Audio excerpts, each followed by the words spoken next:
Hi viewers எல்லாம் எப்படி இருக்கீங்க? நம்ம அட்சய திருதியை பற்றி தான் பார்க்க போகிறோம். அட்சய திருதி இந்த ஆண்டு 2025 ஏப்ரல் 30 நமக்கு அட்சய திருதியை கொண்டாடுறோம். அட்சய திருதியை ஏப்ரல் 29 மாலை 5:30 மணிக்கு இந்த தொடங்கிடுது. ஏப்ரல் 30 மதியம் 2:30 மணி வரைக்கும் இருக்குது. அட்சய திருதி அன்னைக்கு தங்கமும் வெள்ளியும் வாங்குறது ரொம்ப சிறந்ததாக சொல்கிறாங்க. தங்கம் வாங்கும்போது அது இரட்டிப்பாகி நிறைய நமக்கு தங்கம் சேரும். அதே மாதிரி வெள்ளி வாங்கும்போது நமக்கு உடல் பிரச்சனைகள் எது இருந்தாலும் தீர்ந்து மங்களகரமான சூழ்நிலை உருவாகும். அட்சய திருதி அன்னைக்கு தங்கம் மட்டும் தான் வாங்கணுமா, வெள்ளி மட்டும் தான் வாங்கணுமான்னு இல்லை. அட்சய திருதி அன்னைக்கு உங்களால் முடிஞ்ச அளவுக்கு ஏழைகளுக்கு தானம் பண்ணலாம்.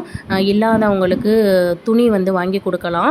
அட்சய திருதி அன்னைக்கு அரிசி கண்டிப்பாக நம்ம வீட்டில் வாங்கி வைக்கணும். அரிசி வாங்குறது ஒரு நல்ல ஒரு மங்களகரமான சூழ்நிலையை உருவாக்கும். அள்ளல்ல குறையாத அரிசி நாள் முழுதும் உங்களுக்கு வருஷம் முழுவதும் உங்களுக்கு கிடைக்கும். அன்னைக்கு வீட்டுக்கு தேவையான மளிகை பொருட்கள் வாங்கி வீட்டில் வச்சுக்கோங்க.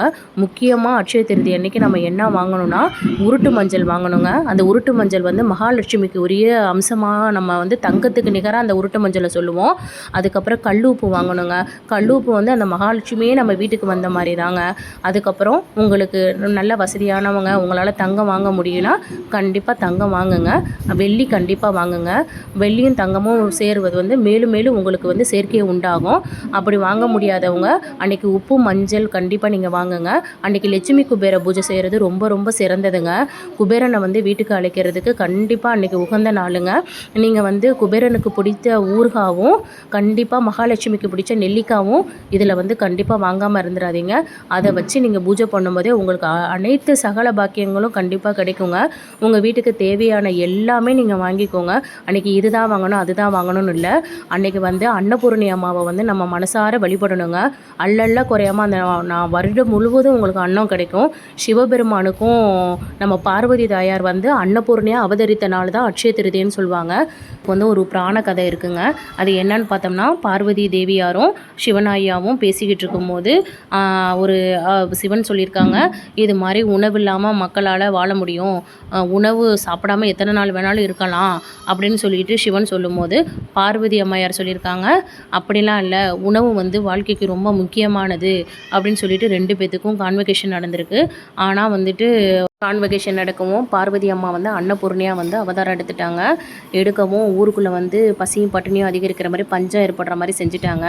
பஞ்சம் ஏற்படுற மாதிரி செஞ்சனால சிவபெருமானாலேயே பசியை தாங்கிக்க முடியல.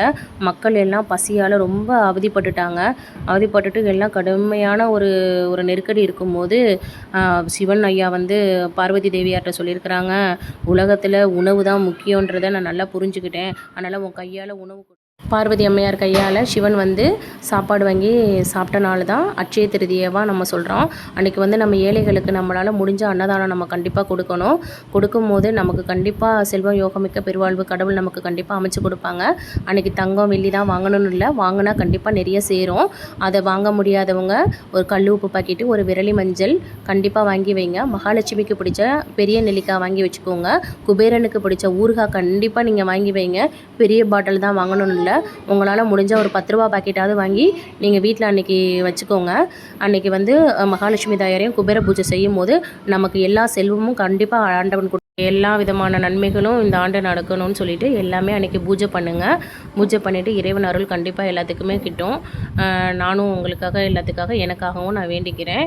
அன்றைக்கி குபேர பூஜை பண்ணி நம்ம வழிபடும் போது நமக்கு எல்லா செல்வ நலங்களும் கண்டிப்பாக கிடைக்கும். இந்த வீடியோ பிடிச்சிருந்தா லைக் பண்ணுங்கள் ஃப்ரெண்ட்ஸ். தேங்க்யூ.